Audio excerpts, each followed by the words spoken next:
दोस्तों, गांधी जी ने एक बार कहा था, मानवता के लिए काम करना प्रार्थना के लिए झुके हजारों सिर से ज्यादा पावरफुल है। हम एक ऐसे वर्ल्ड में रहते हैं जहां मानवता की, दया भावना की बहुत कमी है। सच्चाई ये है कि ज्यादातर लोग दूसरों के दुख को इग्नोर करते हैं, उनसे मुंह मोड़ लेते हैं। हमें दूसरों के प्रति सम्मान और बराबरी की भावना रखनी चाहिए। मेरी आज की स्टोरी इसी इमोशन से प्रेरित है। तो चलिए शुरू करते हैं। एक राजा का साम्राज्य दूर दूर तक फैला हुआ था। उस राज्य में एक छोटा सा गांव था जो बहुत ही सुंदर था। आसपास के जंगलों के पेड़ों पर जैसे कोई जादुई असर था। नदियों का शोर एक मीठा सा संगीत पैदा करता था। इसी जंगल में कनक नाम की एक लड़की रहती थी जो स्वभाव से बहुत दयालु थी। उसे कुदरत ने एक अनोखा गिफ्ट दिया था। वो जानवरों की भाषा समझ सकती थी और उनसे बात कर सकती थी। कनक के माँ बाप बहुत सीधे साधे किसान थे। कनक अपना पूरा समय खेतों में उनकी हेल्प करने और जानवरों की देखभाल करने में लगाती थी। गांव में हर कोई उससे प्यार करता था क्योंकि वो केवल अच्छे स्वभाव की ही नहीं थी, बल्कि उसमें एक और टैलेंट था। वो अपने मीठे शब्दों और केयरिंग नेचर से बीमार जानवरों को भी ठीक कर देती थी।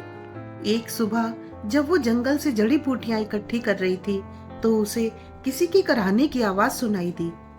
आवाज का पीछा करते हुए जब वो आगे गई तो उसे सुंदर से गोल्डन हेयर वाली एक लोमड़ी दिखी जो एक शिकारी के जाल में फंस गई थी। उस लोमड़ी की आंखें दर्द और डर से भरी हुई थी। कनक उसके पास गई, उससे प्यार से बात की और उसे मदद करने का आश्वासन दिया। उसने बहुत ही केयरफुली उस लोमड़ी को जाल से आजाद किया और उसके बाद उसने जो हर्ब्स इकट्ठी की थी उसे पीसकर उसने उस फॉक्स के जख्मों पर लगाया। फॉक्स ने कनक को दिल से थैंक यू बोला तो उसे बोलता देखकर कनक आश्चर्य से उसे देखती रह गई। फॉक्स ने उसे इस तरह देखा तो बोला, मैं कोई ऑर्डिनरी फॉक्स नहीं हूँ। मेरा नाम नंदिनी है और मैं इस जंगल की गार्जियन हूँ। मेरा ये हाल एक जादूगरनी की वजह से हुआ है। नंदिनी बोली, तुम बहुत ही दयालु और नेक दिल हो, इसलिए मैं तुम्हारी कोई एक विश पूरी करना चाहती हूँ। तुम सोच कर बताओ कि क्या चाहिए। कनक ने कुछ पल सोचा और फिर बोली, मैं चाहती हूँ कि मेरे गांव वाले बहुत खुश रहें, उनके पास खूब पैसा हो और उन्हें कभी कोई परेशानी ना हो। कनक के निस्वार्थ स्वभाव से नंदिनी बहुत खुश हुई और बोली, तुम्हारी इच्छा पूरी होगी। ये कहकर वो अचानक से गायब हो गई और उसकी जगह पर सुनहरी पत्तियां बिखर गईं। उस दिन के बाद वो गांव समृद्धि की तरफ आगे बढ़ने लगा। खेत लहलहा उठे, जानवर स्वस्थ रहने लगे। गांव वालों की खुशी का ठिकाना नहीं था। कनक की मांगी हुई विश वाली बात दूर दूर तक फैल गई और लोग उस मैजिकल विलेज और कनक को देखने के लिए आने लगे।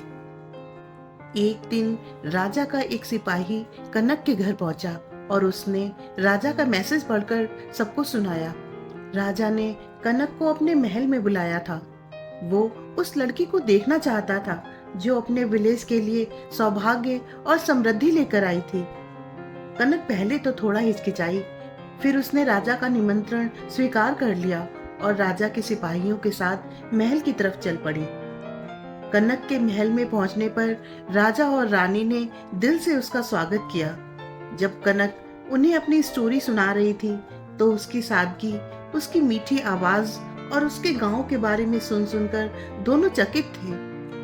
रानी का भी सपना था कि उनके राज्य में ऐसी ही शांति और समृद्धि हो, इसलिए उसने कनक को महल में ही रुकने की रिक्वेस्ट की ताकि वो पूरे राज्य में खुशहाली लाने में उनकी मदद कर सके। कनक राजी हो गई क्योंकि वो जानती थी कि वो ये सब कर सकती है। उसमें जो भी गुण थे, जो दया भावना थी, वो उसने उस रॉयल फैमिली और उस राज्य के लोगों के साथ शेयर की।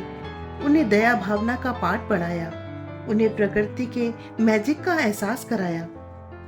कनक की गाइडेंस में राज्य ने बहुत तरक्की की और इंसानों और प्रकृति के बीच बॉन्ड और भी ज्यादा स्ट्रॉन्ग हो गया। इसी तरह साल बीतते गए। कनक अब उस जंगल में wise lady of the forest के नाम से जानी जाने लगी। उसकी कहानियां दूर दूर तक फेमस हो गईं और कई लोग उससे सलाह लेने तक आने लगे। लेकिन वो अपनी जड़ों को कभी नहीं भूली। वो अक्सर अपने गांव जाती, गांव वालों से मिलती और उन्हें कहानियां सुनाती और जानवरों की देखभाल करती थी जो उसे बहुत प्यारे थे। कनक की सेल्फलेस विश और दया भावना की बदौलत आज पूरा राज्य बहुत खुशहाल था। फ्रेंड्स, ये स्टोरी आपको कैसी लगी? प्लीज़ कमेंट करके ज़रूर बताएं और अगर अच्छी लगी हो तो इसे लाइक, शेयर और सब्सक्राइब करें। Thank you.